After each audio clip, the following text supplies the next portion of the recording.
Hello, whisperers. Welcome to the channel. If you enjoy tonight's tale, don't forget to like, subscribe, and share. It helps more than you know. Now, dim the lights, and let's begin tonight's story. You ever hold a boom pole for 12 straight hours? Your arms go numb, your shoulders scream, and you start praying the actors don't forget their lines so you don't have to do another take. That was me that afternoon, standing in the woods with a heavy mic dangling above some C-list actors who thought they were on the verge of stardom. The director was pacing behind the camera, barking at me to hold steady.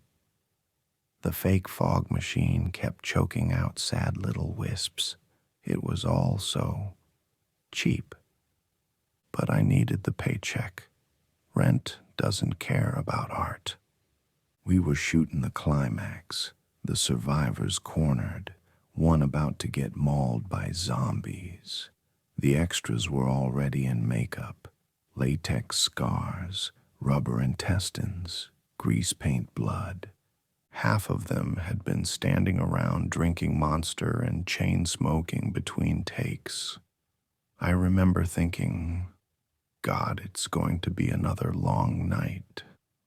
The lead actor backed against a tree, wide-eyed, overdoing it for the camera. A group of extras lurched toward him, groaning. I angled the mic just right, praying the sound came through clean. The director hissed, "Perfect, keep rolling." That's when another extra staggered in from deeper in the woods. Late, no cue, just walked into frame, dirt smeared, clothes torn. His skin looked wrong, too pale, lips cracked, eyes glassy. The director whispered, "Love it. Brilliant improv." The guy didn't pause. He lunged. At first it looked rehearsed, the way he slammed the actor against the tree, teeth snapping. The crew cheered, thinking it was the best ad-lib of the shoot. Even the actor screamed like he was selling it for the camera. But then he kept screaming. The sound cut sharp through the night, high-pitched, real panic. The extra bit down on his neck, no stage bite, no pulling back. Flesh tore, blood sprayed across the bark, and the boom picked up a wet, sick sound I'd never heard on set before. The director whispered, almost reverent, "Jesus Christ, keep rolling." The cameraman was shaking, zooming in, thinking it was gold, and then the actor started choking. His eyes bulged as he tried to shove the guy off him, but the thing ripped deeper, tearing out a hunk of throat. He gurgled, voice breaking into static, and collapsed, twitching. That's when the cheering stopped. Someone finally yelled, "Cut! Cut!" But nobody moved. The extra lifted his head, mouth dripping crimson, strings of flesh caught between his teeth. His jaw worked like he didn't even notice the camera on him. For a moment, everyone stood frozen, waiting for the gag to end, waiting for the laugh. The makeup artist whispered, "That's not latex." Then the thing snarled, loud, guttural, a sound I felt in my ribs. The boom pole shook in my hands. My arms were locked, numb, but I couldn't lower it, couldn't move. The director shouted again, "What the hell is this?" But the words broke into raw panic as the thing turned its milky eyes toward us. It wasn't an extra. It wasn't acting. The woods went dead quiet except for the dripping blood and the ragged growl.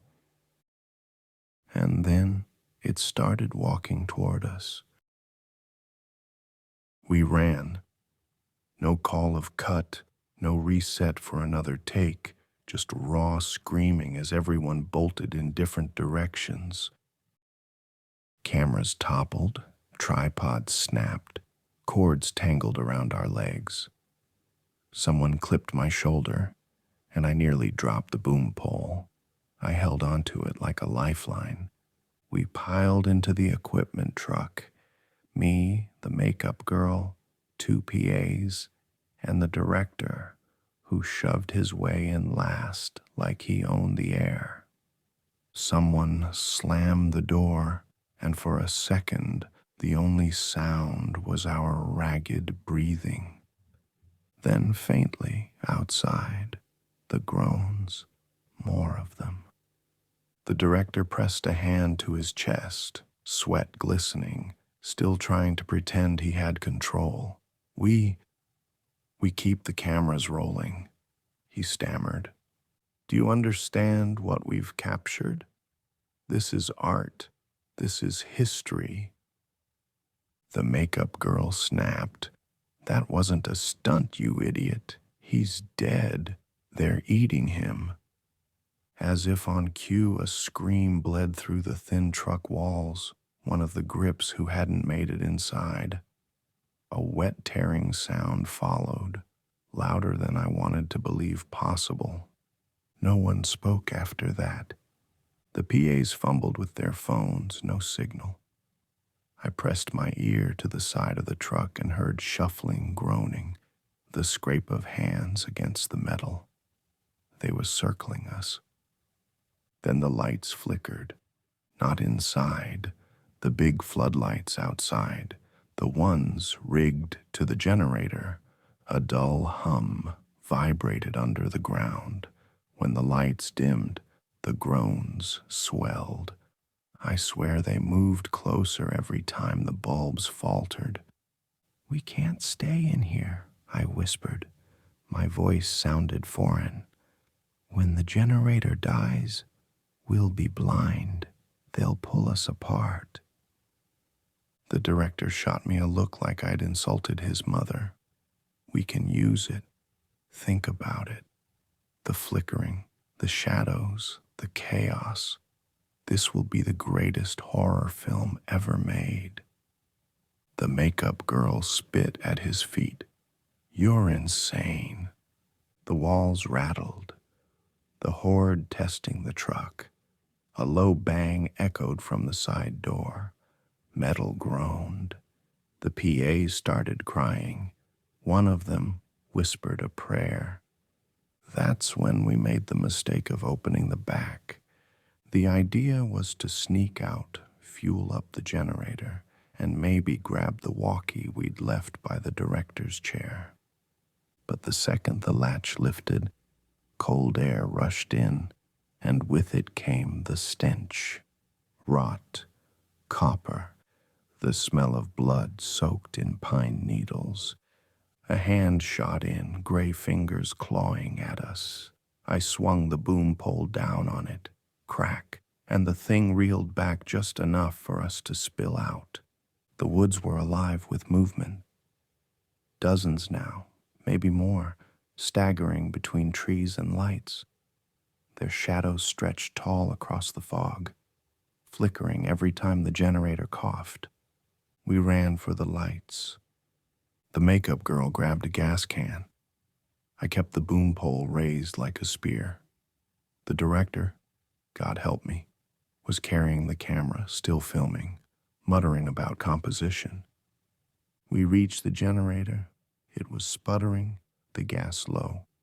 While she poured, I watched the tree line. Shapes moved in and out, always closer when the light dimmed. One tripped on a cable and fell, but it didn't stay down. It never stayed down. "Faster," I hissed. The girl's hands shook, spilling fuel on her jeans. The smell of gasoline burned my throat. Behind us, one of the PAs screamed, cut off fast, like someone slammed a hand over his mouth. When I turned, there was nothing but the swaying of a light stand and blood soaking into leaves. The director zoomed in, whispering, "God, it's perfect." I wanted to kill him myself. The generator caught, roaring louder, the floodlights blazing brighter. For a moment, the clearing was day again. I saw them, dozens of corpses shambling, eyes fixed on us, clothes torn and slick with gore. They all stopped at once, blinded. Then, together, they started forward. We backed toward the truck, light blasting behind us, shadows stretching long across the dirt. My arms trembled with the weight of the pole. Every groan was louder now, every step sinking into a rhythm that sounded too much like intent. The makeup girl whispered, "We're not getting out of here." The director kept filming, and the horde broke into a run. We didn't stand a chance. The horde surged into the clearing, all pale faces and gnashing teeth, rushing through cables and tripping over toppled light stands. The director screamed, "Keep rolling," right before one of them tackled him into the dirt. His camera light swung wild, casting dizzy flashes as he hit the ground. I didn't wait. I grabbed the makeup girl by the arm and yanked her toward the trees.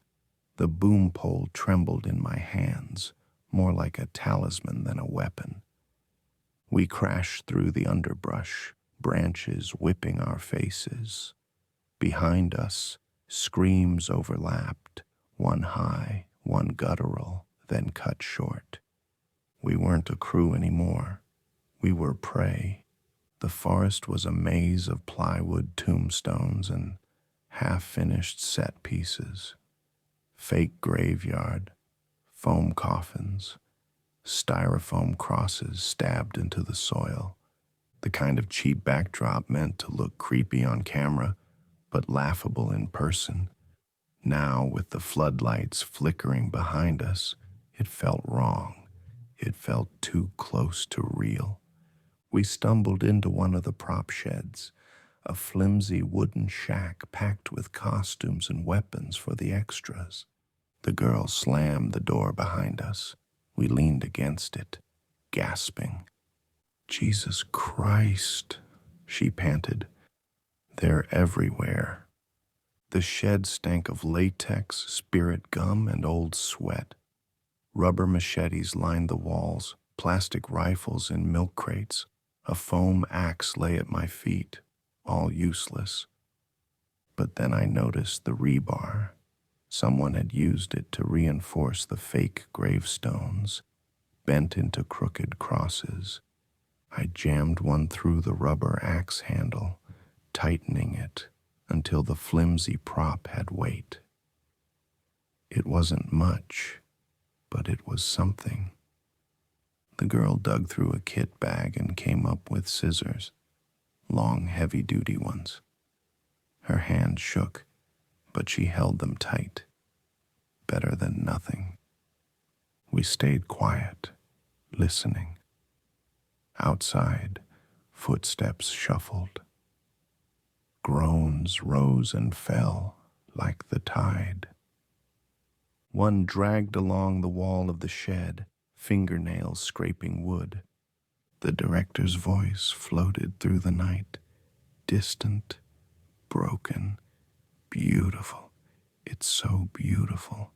Then a scream cut him off, raw and final. I don't know why, but hearing him die made it real in a way nothing else had. He'd been so sure this was all a performance, even as people were torn apart. And now he was just another piece of the set, another corpse feeding the show. The groans grew louder. The shed walls rattled. We bolted. We crashed through the back, spilling into the fake graveyard. The moon had risen now, pale light cutting through the fog. Dozens of them moved between the tombstones, slow but constant. We ducked low, weaving between props. One turned its head toward us, jaw unhinged, and started forward. I swung the makeshift axe, the rebar biting deep. The sound was awful, like splitting wet wood. It dropped, twitching, and I realized my hands were slick with real blood now, not stage paint, not syrup. We kept moving. Every shadow could have been one of them. Every rustle made my chest seize. The girl whispered, "We're not going to make it, are we?" I didn't answer.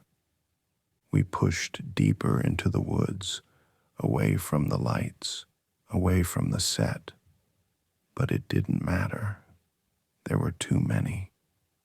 Shapes moved between trees, silhouettes staggering closer, drawn by our noise. Every direction felt closed off.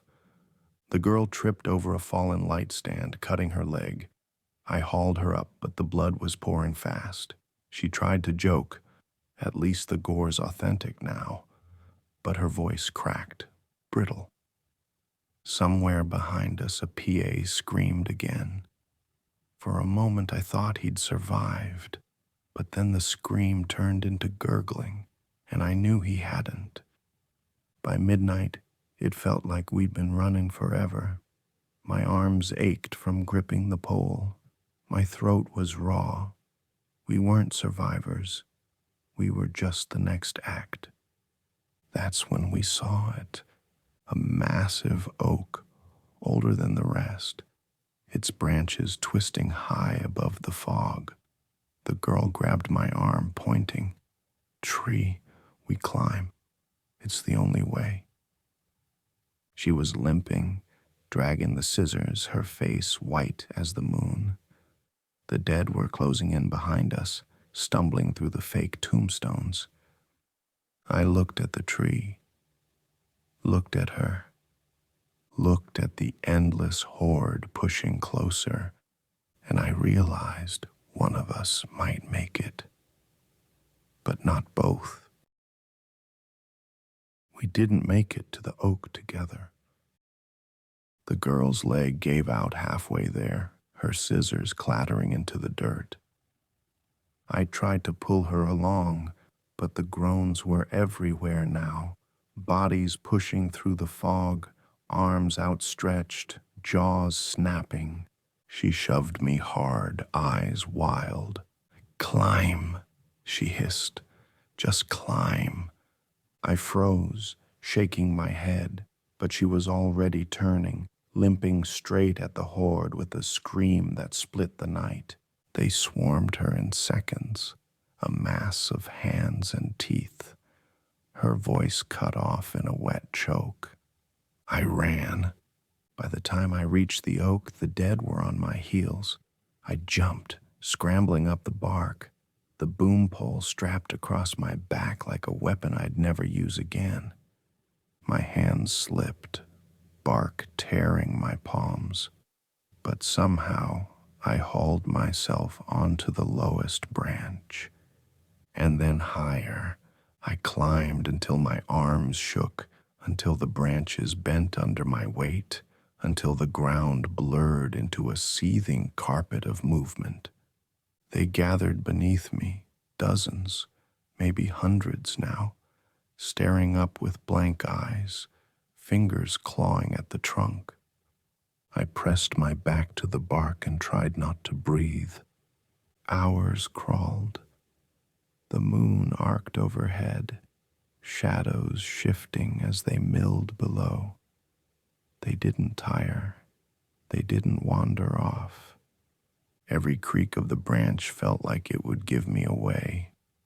I clutched the boom pole, my knuckles white, whispering nonsense to myself just to stay sane. At some point, I stopped seeing faces. It was just a mass, groaning, moaning, a wall of sound rising and falling like waves. I thought about the director, his perfect shot. He'd gotten it, I guess, just not the way he wanted. When the first light of dawn bled through the trees, something shifted. The dead grew restless, staggering back into the woods in clumps, fading into the fog like smoke. No order to it, just thinning. By sunrise, the clearing was empty. I didn't climb down, couldn't. My arms locked around that branch, the boom pole still across my chest. My whole body shook, not from cold, but because I knew the truth. If I set foot on the ground again, they'd come back. So I stayed up there, the last man alive from a film no one would ever see.